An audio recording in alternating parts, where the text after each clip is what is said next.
Also locked, which is a good feature. Interesting. Little little lights from up there. Oh, she even had a sunroof. How about that? Hey, this is Gallagher. Today I found a 2004 Golf TDI with a manual transmission. Let's take a look at it. Albeit not the more powerful and nimble Golf GTI, this fourth generation Volkswagen Golf TDI is an excellent compact car with big value and an even bigger following.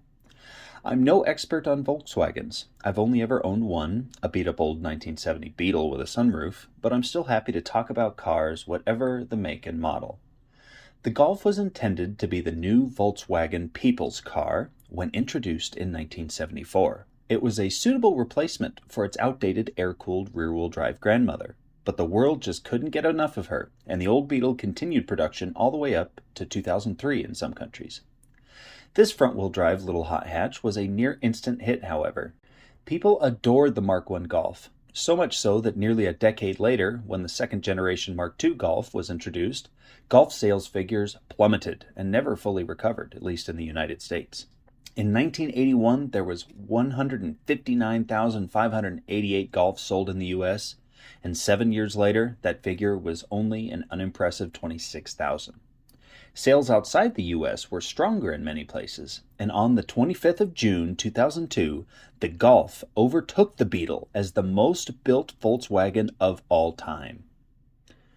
Just because the Golf was no longer flying off the shelves doesn't mean it wasn't an excellent car with a cult following. Case in point, this Mark IV Golf TDI. Wrapped up in this reserved but stylish package is a small, reliable hatchback that is great on gas, while still maintaining a respectable storage capacity. To top all that off, this was also one of the safest hatchbacks you could drive at the time, and even still today.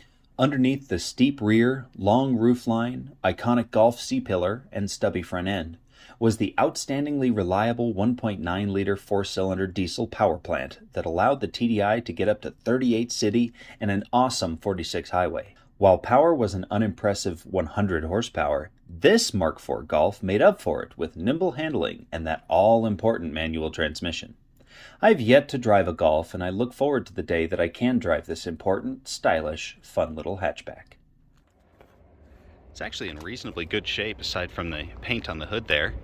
See, the side's not too bad. It is missing a door now. Somebody got a good door. Wheels aren't too bad. I don't mind them. I really don't. Fairly basic, but I like them. Nice little hatchback. I've never owned one of these. I would like to.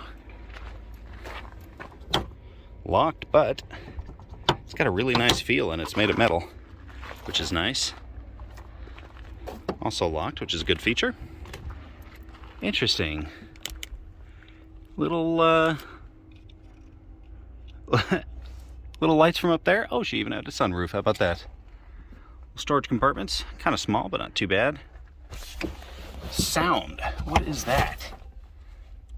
Amp? I don't know. Basic interior, gray. And it doesn't want to give up the door panel. Let's see if I can put that back so it doesn't get crunched for the next guy that needs it. There we go. Alrighty, let me just, That guy's missing. Hopefully it was taken. Now it's locked. Ah, press that little button. She goes back down. Basic dials, which is good there. Oh, and mechanical. Like I said, a manual transmission. It's too bad to see it here. I'm surprised they weren't able to sell it.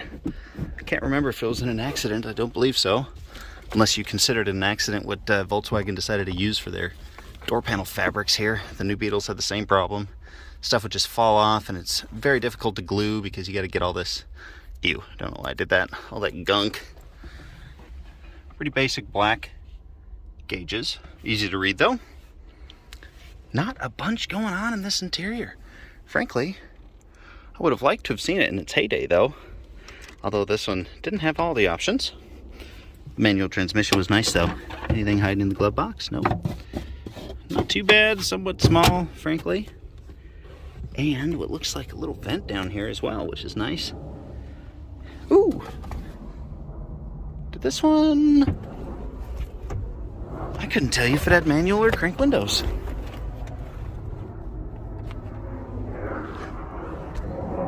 Ah, there's the switch. Not on that one though, so this one had standard switches on the door, or on the armrest. The rest of the doors have them on the next to the door handle, and these little tweeter speakers, which is nice. Let's check under the hood. Ooh, oof. Okay, it's just those switches, not the door panel.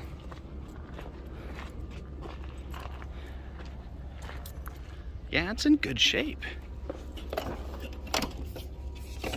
Alright, where are we at? Where are we at? Is that it? There we go. That was a pain. Let's take a look under here though. Still has the turbocharger back in there, at least I believe so. Could be wrong.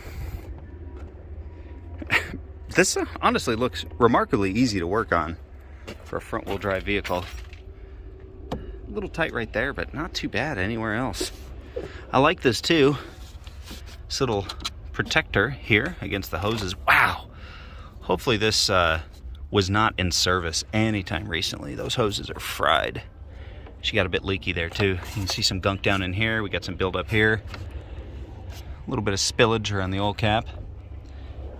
Also looks as though it may have had one of those plastic covers at one point. That kind of sealed it there. Well, thanks for watching. On to the next one.